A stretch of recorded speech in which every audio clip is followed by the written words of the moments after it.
Alrighty. Wait for the both streams to kick in here. Come on, come on, come on, come on. There we go. Put my links in the chat and we'll get going here live on both the YouTubes and the Twitches.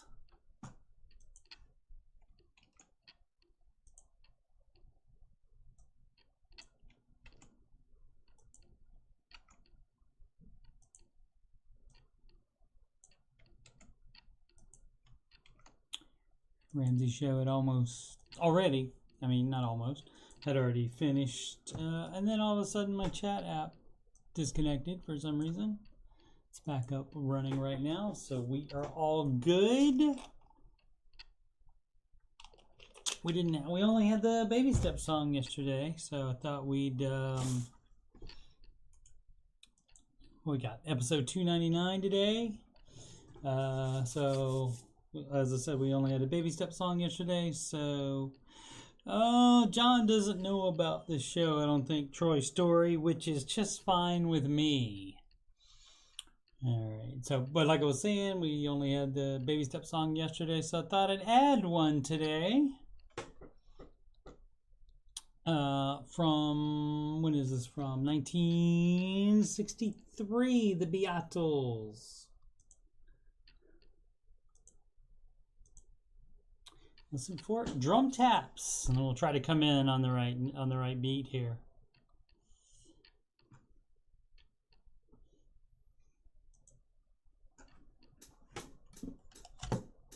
I missed it. I missed it. Missed it. Missed it. Try again.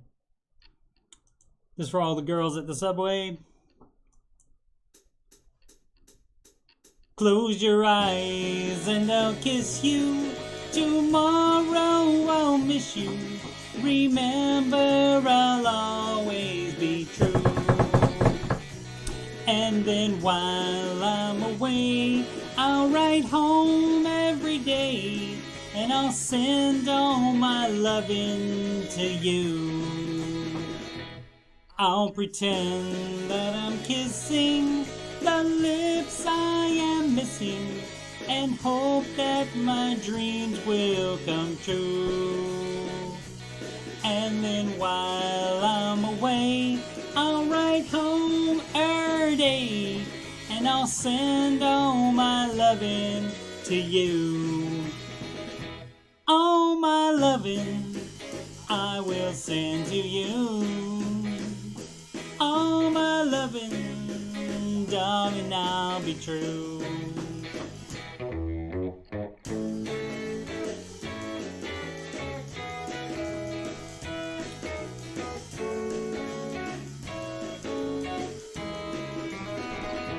Close your eyes and I'll kiss you. Tomorrow I'll miss you. Remember, I'll always be true.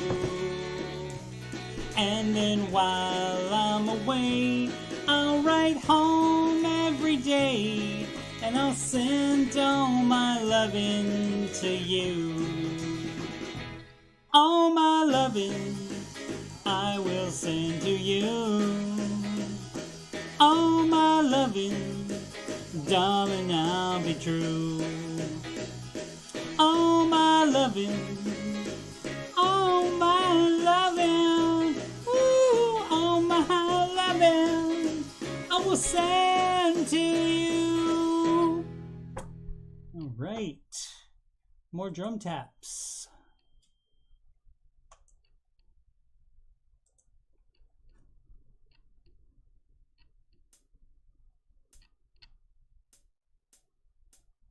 Like all plans, it starts with step one. $1,000 emergency fund. Step two, you'll pay off all your debt. Except mortgage, we do not pay that yet. So pay off your consumer debt. Every one of the charges, from smallest to largest. Baby step 3 is next. Full emergencies, fund of expenses. You stay gazelle intensive.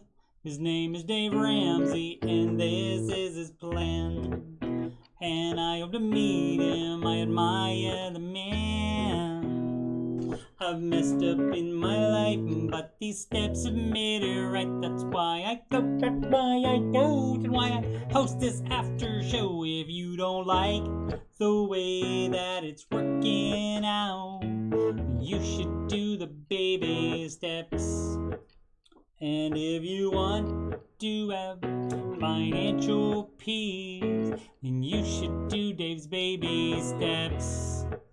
Now step 4 is when you can take a breath and go less gazelle and invest.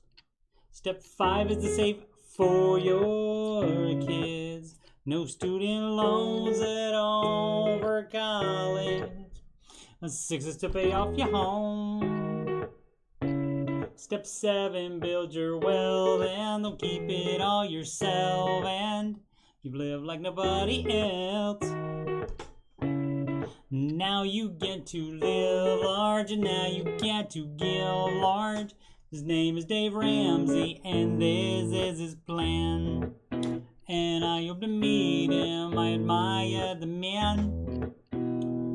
I've messed up in my life, but these steps have made it right. That's why I go, and why I host this YouTube show. If you don't like the way that it's working out, you should do the baby steps. And if you want to have financial peace, you should do Dave's baby steps. Trumpet, take it home.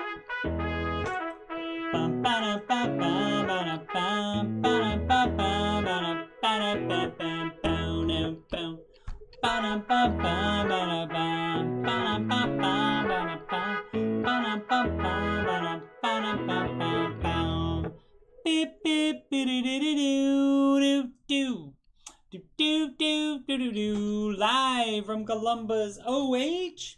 It's the Ramsey Show Aftershow show, brought to you by D.H. Schumann. Here we talk about the Ramsey Show, the Ramsey Show YouTube chat and the people in it, and all things financial and whatever else I want to talk about. I'm your host, Coach Steve Money. I'm a certified Ramsey Solutions financial coach, and you can schedule a free financial consultation / assessment at calendly.com/Coach Steve Money. Links at the top of the chat and in the video description below. You can email me about anything, anything, CoachSteveMoney@gmail.com, including if you would like to sing the Baby Step song or any of my other Ramsey-related songs. You can reach me on Instagram, add me on a Grom at Coach Steve Money, no spaces. Troy Story is going to be getting on there as well. I don't think he is. If you'd like to donate to the channel so I can make it better, that's paypal.me/Coach Steve Money. All right. Bum, bum, bum, bum, bum.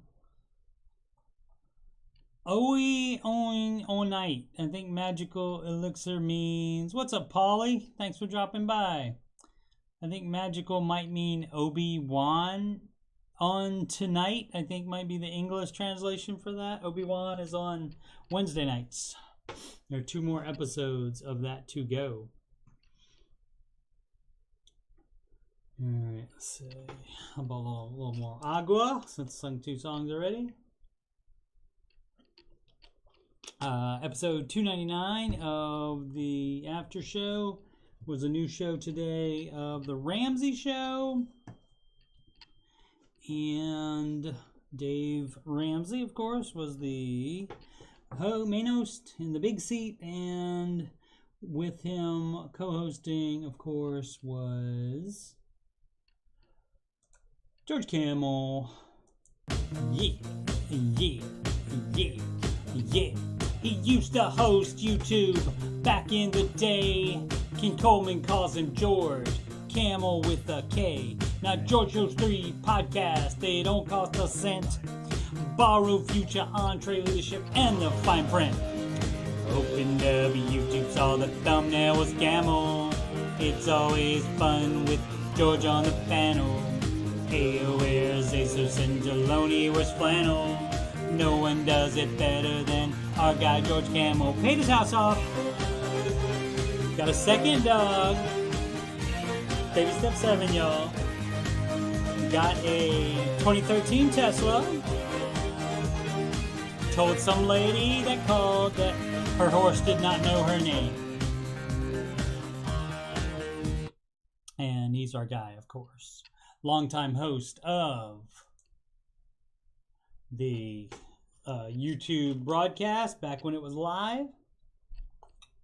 When we would get extra interviews and stuff with the debt-free streamers and other people in the lobby.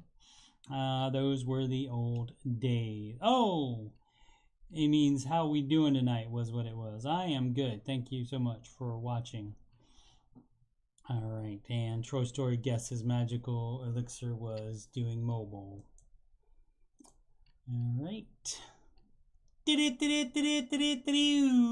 Market report.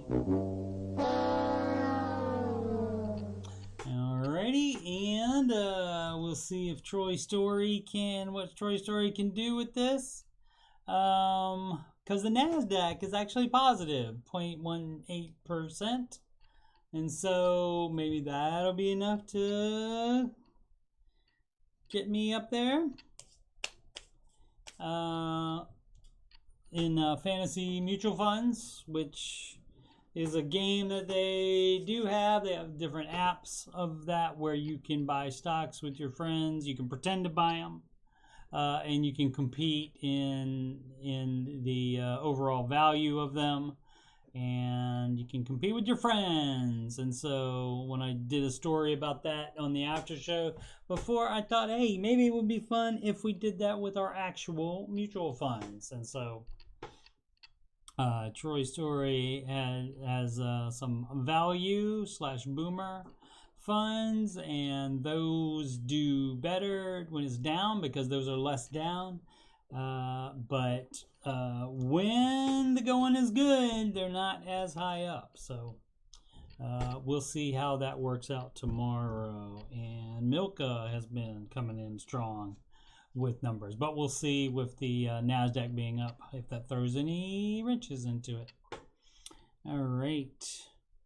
Yep, that's right. Troy Story, YouTube question of the day. That's right. I forgot all about that.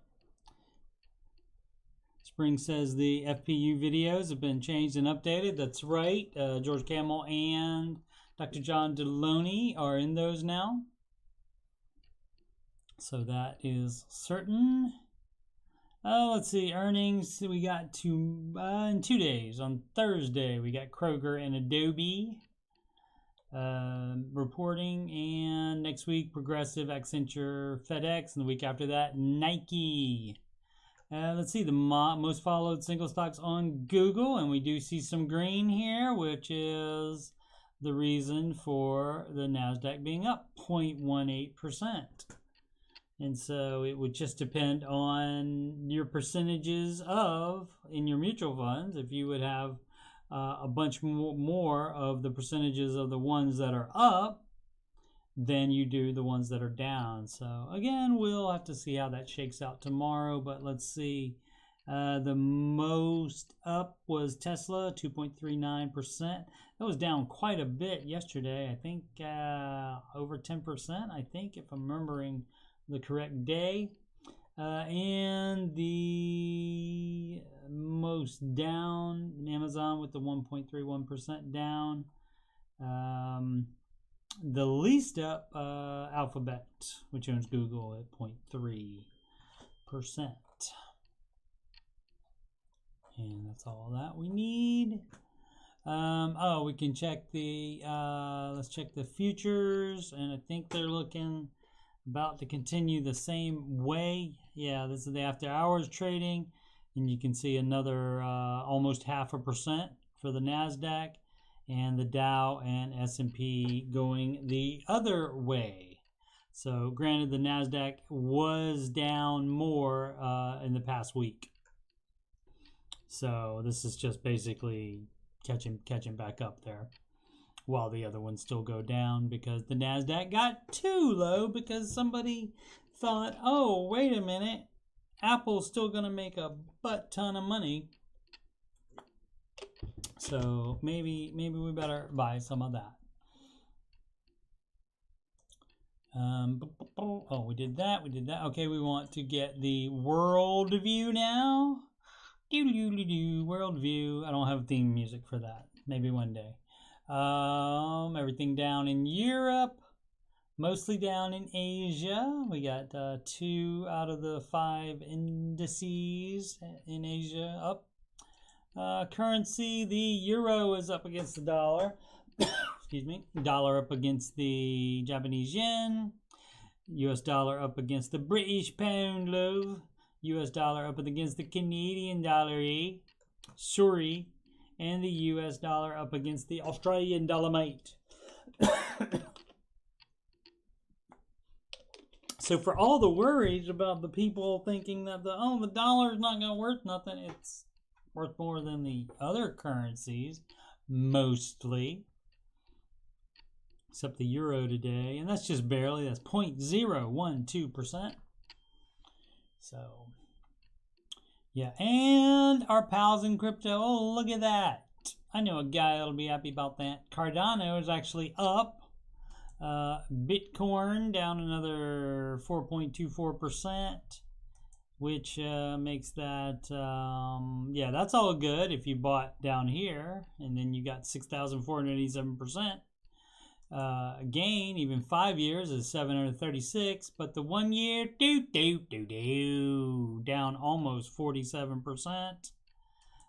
Year to date, 54.87% down, 55.49% for 6 months down, 28 in the last month, 28 in the last 5 days as well, and 4.24% today, as we discussed previously. So that's all we need for that.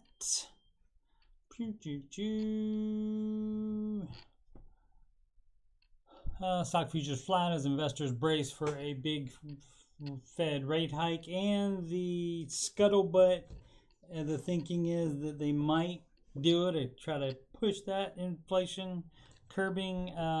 They might try to do a 75%. Or a 0.75, 0.75% rate hike instead of just a 50%, 0.5%, 0.5%, as they did last time. So, and there's been two so far. There was a 25%. I keep saying it wrong. It's 0.25%. 0.25 of 1%. Geez. So 0.25% was the first one, and then 0.5% was the second one. And so they're thinking maybe to go ahead and bump that into high gear, they will do a 0.75% rate hike. But I've seen like other people, other financial institution people, seen articles of that where they're suggesting it. I haven't seen any of the Fed saying anything about 0.75%. All right, let's see. From CNBC, IRS boosts standard mileage rate deduction to 62.5 cents per mile. A 4-cent hike as gas soars to more than $5 a gallon. And okay, that's fine. It's 4 cents. Gas has gone up more than 4 cents, though. Way more.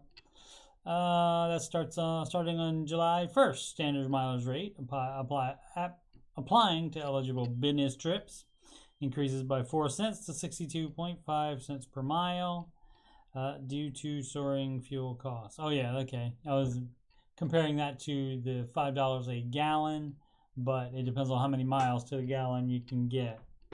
What do you think is the average miles per gallon, would you say there, Troy Story, or anybody else? Any guess? What up? What up, Maddie? The rate for deductible medical or active duty military moving will also increase by 4 cents, allowing eligible filers to claim 22 cents per mile. And so, yeah, let's see. Nothing exciting. It is unusual for the IRS to have a mid-year change in the standard mileage rate. Yeah, I believe that. But you do. It's always good for government to make it look like they're doing something. All right, this from the Make It. Matty Bags gets 30 cents a mile at the Domino's. Let's see. This person coaches CEOs of multi-million-dollar businesses. Here's what she wishes more people did early in their careers. Let's find out. This is Roos School. Sorry if I mispronounced that. Past 20 years of her career, she says she's run many global teams of Fortune 500 companies. Know what it's like to be the only female executive in the room. Okay, is that related to anything? Nope, not related to anything else that she says after that. So, all right. But here's one thing she wishes more people did early in careers: learn how to nurture and navigate professional relationships. I mean, you got to be nice to people you work with, I guess, and you continue relating with them. Networking is a lot more complex than you might think between colleagues, clients, and friends. Seen many early and mid-career workers hit a professional wall because they don't understand the three most important types of relationships: mentors, advocates, and sponsors. Mentor offers you counsel and advice, often based on their advanced experience. They don't need to be in your organization, but they should be able to offer hindsights into how you can be more successful at work. Advocate speaks in support of your work and talent, often informally. They may be a former manager who confirms your strong leadership skills, or a colleague that nudges a manager to consider you for a promotion. Yeah. Nudging. Sponsors typically senior and has strong organizational power. They put their own reputation on the line to vouch for you, and that's what you want. Sponsors generally work at your current company or at a company you'd like to work for. So, having a sponsor important, obviously. Having someone that has actual power in a company. That's always good. How to find sponsors at work: you make a list, check it twice, invest in your colleagues, join organizations focused on topics you love. Star Wars fan club. Give back. Let's see. Mutually beneficial. When you're asking for mentorship, advocacy, or sponsorship from someone, think about what you can offer them, and also pay it forward type of thing. So if somebody helps you out, you could help out. You could pass that on and help someone lower out as well. What up, Obs? Obs, you missed the Beatles. How dare you?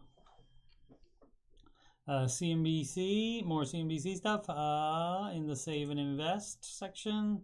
55% of millennials, Gen Zers, aren't prioritizing saving, and that may actually be smart. Also, the majority of millennials have more virtual currency in their retirement than they do stocks or mutual funds. So, and that is scary with the, as we looked at the downturn of that.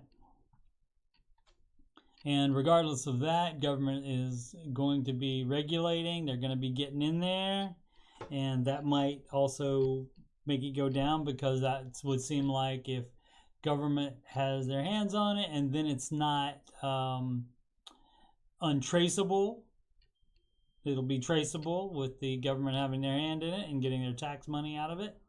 And so that may lessen the allure of it. But anyway, I digressed away from the article. Let's see. It says they're not prioritize savings, and that may actually be smart, expert says. Well, if it's paying off their debt instead, then Dave Ramsey would agree with that. Let's see. If you're thinking every 20-something you know on the gram is splurging on transatlantic vacation these days, you might be right. That's according to a recent published survey from financial service company Fidelity. I've heard of them, which polled 2622 adults in mid-February on their retirement planning habits. Survey found that 55 of 18 to 35-year-olds have halted their retirement planning since the pandemic, and 45% of that age group don't see a point in saving until things return to normal. What is normal? When is normal going to be? So, I mean, you know, I mean, even when you're 35, yeah, you might think you have forever, but wouldn't advise waiting. Let's see, in the last 2 years, some people had more cash because they weren't going out, because they weren't going on vacation, and they also had your Trump bucks and Biden bucks, stimulus package stuff. Especially with the market being choppy and high inflation, I think this group is just thinking, why should I build up a retirement plan right now? Well, one of the reasons is because stocks are on sale right now. Stock market is on sale. And so, of course, mutual funds, recommended by Dave Ramsey, not single stocks, too risky. Mutual funds automatically diversify you. The trend is partially due to the high cost of living for young people in America right now. Student debt, rising house demand, and 8.6% inflation, which is up even higher than that now. For instance, you don't want to put money into an unpredictable market. You might want to wait until the market stabilizes, even if billionaires like Warren Buffett and Elon Musk and Dave Ramsey recommend, I don't know that he has a billion though, recommend against that practice, right? And they say keep investing. Buy on schedule. And if you're concerned about inflation outpacing your savings rate, you might be more inclined to spend. Now, spending it, I understand maybe not, you know, saving it, but just spending it, especially on frivolous thing, that's not going to help anything. That's going to make you have even less money. Yeah, all right, so let's see. They expect to retire later than they did pre-COVID, so they think they're going to have to work more to make up for the COVID stuff. Of a general population, 65% said 2022 was the year they put the pandemic behind them. That number rose to 74% when we just looked at the younger generation. Okay, but if they've done that, then this ought to be normal then now. All right, let's see. All right, let's see what Warren Buffett, speaking of him, let's see what he says. They got me. Let's see what they say. Oh yeah, also officially bear territory here, and that's when the market goes down 20%. Let's see what he says. This is your one greatest measure, also from CNBC. Make it section. This is your one greatest measure of success in life, and if you don't have it, your life is a disaster. Let's see what that is. And normally when they do these stories, it's something he said years and years ago. We'll see if they say. In her biography of Buffett, Does Know All, Warren Buffett and the Business of Life, author Alice Schroeder writes about a time when Buffett gave a presentation at the University of Georgia. The students asked him about his definition of success, so that was probably many years ago.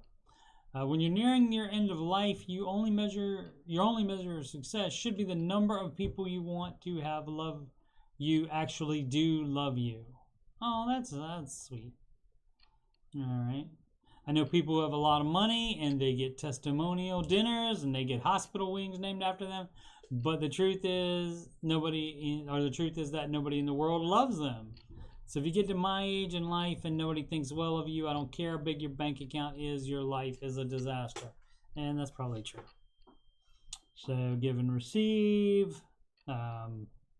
That's your step 7 into always giving on the Ramsey during the Ramsey baby steps. But step 7 especially, build wealth and give a lot of it away. Let's see, here's his advice. Be selfless and don't expect anything in return. That's right. Be unconditional with people like that. Unconditional love that way. Be empathetic. Empathy is the most common traits of likable, or as Buffett prefers to say, lovable people. and make work enjoyable and fun. And that's what I try to do always. When you enjoy work, you enjoy life, because work is such a big part of life for most of us anyway. Treat others the way they want to be treated as opposed to you want to be treated. Okay, that's the golden rule, is as the way you want to be treated, but the platinum rule is treat others the way they want to be treated. All right, I mean, as long as they're not being unreasonable with the way they want to be treated. And 5, follow your passion. All right. Thank you there, Warren. And again, that was something from a while back. Also from CNBC, sponsor of this episode. I'm kidding. Just reading a lot of stuff there. Where is it? Don't make this investing mistake with your Roth IRA. So I wanted to see what this was. And this is not how it's kept. You don't have a Roth IRA in a jar. That's not how it does. Like if you open up a Roth IRA at, say, Fidelity, for example, they don't have a shelf with a jar with your name on it. Like right above where it says Roth IRA, they don't say Steve's Roth IRA and have that line. That's not how that works. Boom, boom, boom, boom. Let's see. Opening a Roth IRA, a type of individual retirement account, is one of the best decisions you can make to set your money on the path of tax-free growth. Yep, Roth IRAs are funded with money you've already paid taxes on. So when you withdraw it, decades down the line, you get to keep all of your gains. And so because you pay taxes on your income, and that's part of your income, and then you can invest that money. Thanks to Senator Roth that introduced that legislation. Let's see. Process isn't quite as simple as opening an account and transferring money into it. It kind of is. There's one common mistake first-time investors often run into. Funding your IRA. Yeah, okay, I get it. Yeah, if you don't know what you're doing, absolutely. Funding your Roth IRA is only the first step. You also need to invest the money. So if you transfer it from your bank into the Roth IRA, that's where a lot of people make the mistake of thinking, oh, I'm going to invest this in a Roth. Going to invest this in a Roth IRA. They don't realize that the Roth IRA is just the account. So that's like your bank account, and you choose to put cash in there. You have money in there. But the Roth isn't an investment on its own. If you just put cash in there, it just stays in cash, and it makes a little bit of money, like kind of like money market level. I believe if you don't invest it, if it's just sitting in the account, it does earn a little bit. But you have to actually buy mutual funds after you transfer the cash into that account. If you don't allocate the money in your account, it will just sit there and miss out on the valuable growth opportunities provided by compound interest. Generally speaking, financial advisors advise that the younger you are, the more risk you can have in your portfolio, while the older you are and the closer you are to needing access your retirement funds, the better it is to reduce your risk exposure. That advice is not shared by Dave Ramsey. He says if you've had it in aggressive stuff for 40 years, you don't need to put it in a target date or in bonds, which he also doesn't advise at all. You don't need to put that in there for the last couple years before you take retirement. All right, once you've selected your investments, make sure that you're investing as much as you can afford to each year. 2022, the maximum amount you can contribute to your Roth IRA is $6,000 for people under 50. And if you're over 50, like some of us, you can do an additional $1,000, so you can do $7,000. All right, what do we have here from Vice? Oh, look at this, some virtual currency stuff. The Bitcoin crash is taking El Salvador's big bet with it. When this happened, I mentioned it. I did hashtag mention it. I did a story on this. The value of El Salvador's Bitcoin hoard is down 50%, just like everybody's, amid ongoing crypto crash. And let's see if they give us. They say what happened. Records these purchases. The country announces its cost basis, total reserves. Let's see. It is pronounced or has purchased 2,000 301 Bitcoins at an average cost of $45,908 and total cost of $105.6 million. And so that is worth $51 million. So they lost that.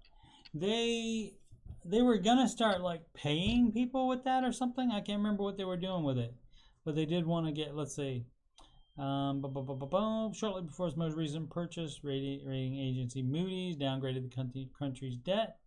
Before that, in January, the IMF recommended that El Salvador liquidate its Bitcoin holdings and abandon the cryptocurrency. They did not, resulting in an angry rebuke from the government. We know what we're doing. No international organization is going to make us do anything at all. Well, maybe they wish they had done that now. A planned Bitcoin bond was going to help finance the construction of the currently unbuilt Bitcoin city, which Bukele, sorry if that's mispronounced, unveiled a gold scale model of last month. Let's see, got to see a picture of that if they have it. Is that what it is? Let's see. Unveils golden Bitcoin city amid brutal crash. All right. Oh, and so I guess it's just that. Is it going to show a different picture? No, I guess we just get this one.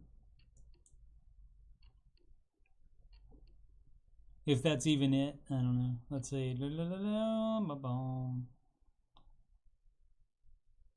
The city model has giant Bitcoin symbol at the center, landmarks, and a deeply repugnant airport design.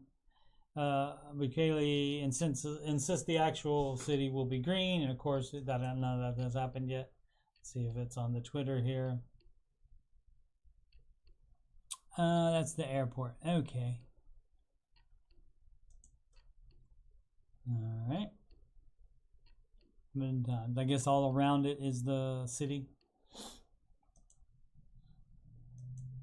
All right, and finally, as far as articles we still have the Ramsey subreddit coming up.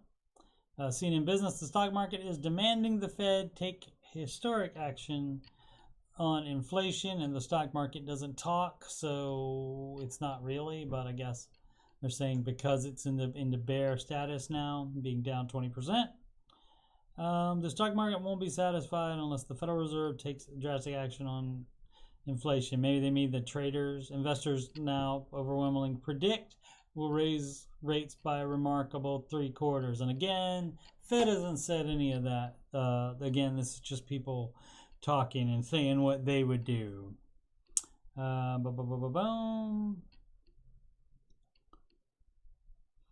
Okay, yeah, here we go. Definitely, I mean, if they can call it, they can call it, and then Bill Dudley can go to his coworkers at the New York Federal Reserve Bank, and he can say, I called it, dude.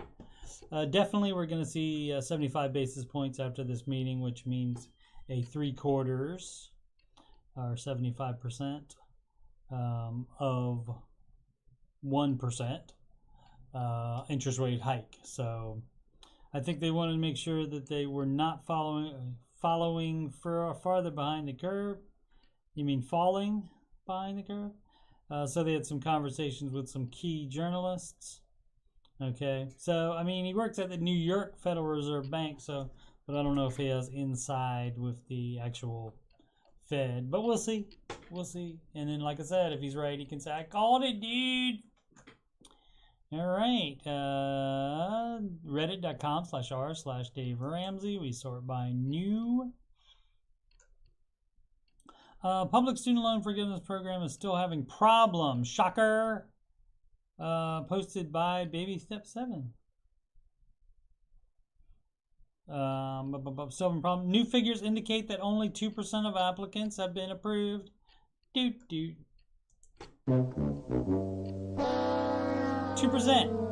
That's right.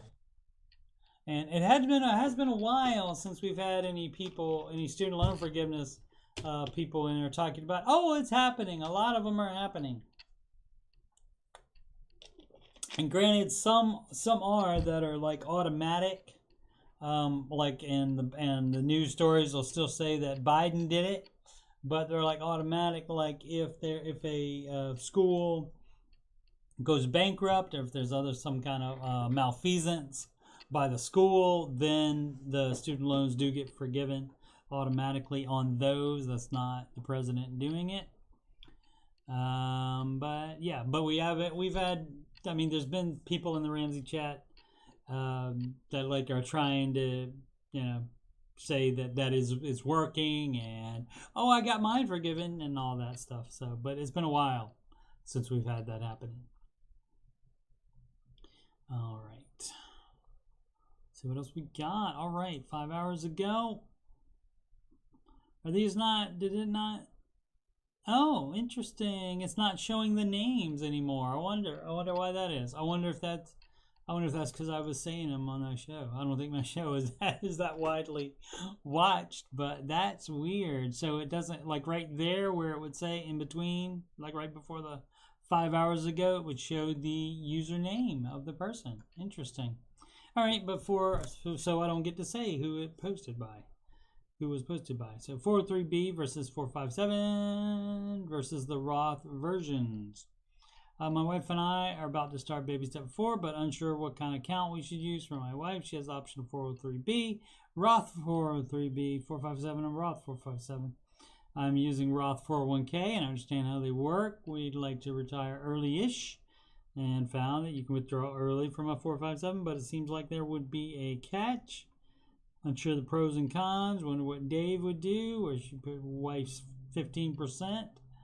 That should be, one of those Roth versions, because almost always your contributions are going to be less than your growth, and so you don't want to pay more on the growth. Some people say, well, maybe you won't be working when you take that disbursement, so your overall tax will be less at that point, but your tax rate you'll be in a lower tax bracket. But I wouldn't take that chance, because you might still have to work by then, especially if the inflation and everything that people are worried about right now happen. So yeah, always the Roth. Let's see. What would Dave say? And this is what would Dave do, actually, which is the same thing. He says what he does. Financial long one. That's what you said. Come on. Uh-oh. Click on that one. There it goes, finally. Okay, maybe that's why it's not showing up. Weird. Okay. What would Dave say? Scenario: financial background info. Relative in early 60s is getting ready for retirement in approximately 3 years. Mortgage paid off on a home that is worth approximately $140K. Great. Has approximately $500K in tax-deferred retirement accounts. Household income of approximately $120K, which will no longer be coming in after retirement. $500K, probably not. Early 60s, that's probably not going to cut it. The issue is her home is small, and she's always wanted more space and certain upgrade. If she's not married, if she lives alone, she doesn't need a bigger house. These include a larger driveway, an additional room built in, some other less expensive things. She doesn't have the money for that with just $500K. Doesn't have the money for that. In total will likely be around $80 to $90K for everything. Convinced her not to take out a 401K loan. Excellent. And to cash flow the smaller upgrades and take a smaller personal loan. Not advised. On the Dave Ramsey asking what Dave would do, and this person already has her taking out a smaller personal loan for the smaller upgrade. I really don't want her to take out debt at all at her age, though. Then why did you tell her to do that? How about to not do it instead of getting out the personal loan? Is there a good video from Dave that might convince her to cash flow everything if she really wants? For this particular situation, I don't know, but you could definitely, I mean, there's definitely general ones where he talks about all the bad things of debt. She's already priced her house value out of the neighborhood from prior upgrades that have been paid off. She also doesn't want to move as she's close to her very elderly parents and doesn't want a big mortgage, which is fair. Yeah, it's fair. You just sit with the house you have and be happy with it. She has multiple health issues. Again, those aren't going to cost any money.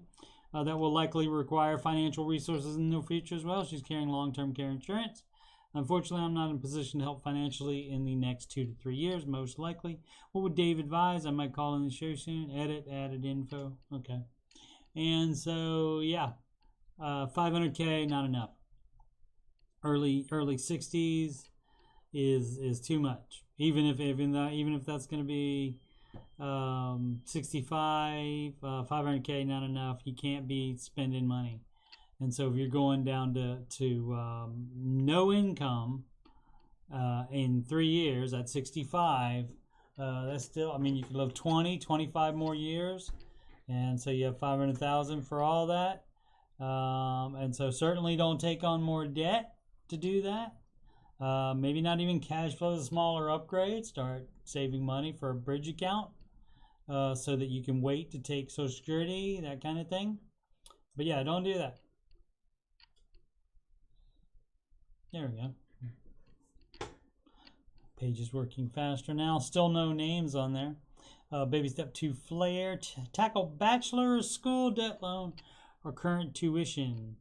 All right. Don't even need to read this. You want to know? They want to know whether to tackle the school debt loan. That's weird phrasing, but basically the loan that they already had taken out or current tuition. And what you want to do is not pay off or put all your money onto the debt and then take out more debt for the current tuition. You want to cash flow the current tuition and just keep the student loan the same size as it is without increasing it. That's a matter of fact, that's one of baby step 0 tenets, is to you decide you're not doing debt anymore and you're not adding to your debt. Uh-oh. It must really be broken. Try that again. Let's see if it'll load. Well, if it won't work, oh, let's kill that. Let's open up a new tab even and go reddit.com/r/Dave Ramsey again. Okay. New. Okay, did that one. Didn't say, and I guess we could just end then. It's still a pretty good show, I think. Let's see, upcoming stream, and I think I'm going to take the times off of these, and maybe even the date. I'll still be doing tech support with Coach D Money, but I didn't do it last night. And so I may do it tonight, but I will do that maybe once a week, but not on a set day. The Aftershow show will always be at 6 p.m. right after the Ramsey show is over, so that's going to stay. Curse of Oak Island recaps will still be Wednesdays normally once the new season starts, but that's a pre-recorded anyway, not a live. And the Wednesdays and Saturdays, Old Man Video Gaming, that are scheduled at 8 p.m. Not that many people, hardly anybody watches it live. More people watch it after the fact. So I don't have, if I get more of a following and more people show up when I do them live, I will perhaps change that again so that it can be a time thing. Otherwise, I will just do a bunch. I'll definitely do, somewhere around Wednesday, somewhere around Saturday, but I always do many, many more than just the 2 a week. I probably do more like 6 a week game streams. Is that about right? Yeah, because I don't work on Saturday and Sunday, so I do have all day basically to do game streams there. Alrighty. All right, these links from my plugs are at the top of the chat and in the video description below. Also right here to the right of my YouTube banner. Click on free consultation. Click on free consultation there, and that'll give you a calendar on calendly.com/CoachSteveMoney. And you pick the date, you pick the time, and confirm, and then it'll ask for your information, email, name, etc., etc. And so Calendly will let me know when you'd like that appointment, and I will email you back and let you know the exact numbers that I need in order to perform that accurate financial assessment of you. And so that way I can have all the numbers ready to go ahead, and then we can just talk about it during the actual meeting. PayPal, you can be like D.H. Schumann and sponsor the show. You can donate at paypal.me/CoachSteveMoney right there at the bottom of my webcam frame. Instagram, Coach Steve Money, no spaces. Add me on a Grump. And email is coachstevemoney@gmail.com. And you can email me about anything on my channel, including the Ramsey stuff, Oak Island, video gaming, computer stuff. And if you'd like to sing any of the Ramsey songs, including the Baby Step song, John Deloney song, Rachel Cruz song, and even that little bit of a George Camel song that I have. It would be fun. Also in the music playlist, I have 2 songs by Thrillcat, including World, which remains my favorite song. That was from 1993. And that remains my favorite song. Is an indie band. They didn't become famous or anything like that, but they played a bunch in Virginia Beach. They're from New York. And one of the radio stations in Virginia Beach got a station manager that was previously in New York, so he knew them and he played them on the radio station, and so they got a little bit of a following over there in the VIMVIP Beach. Alrighty, well, everyone have a wonderful day, wonderful night, whatever day part you're watching this, and make smart financial decisions every day.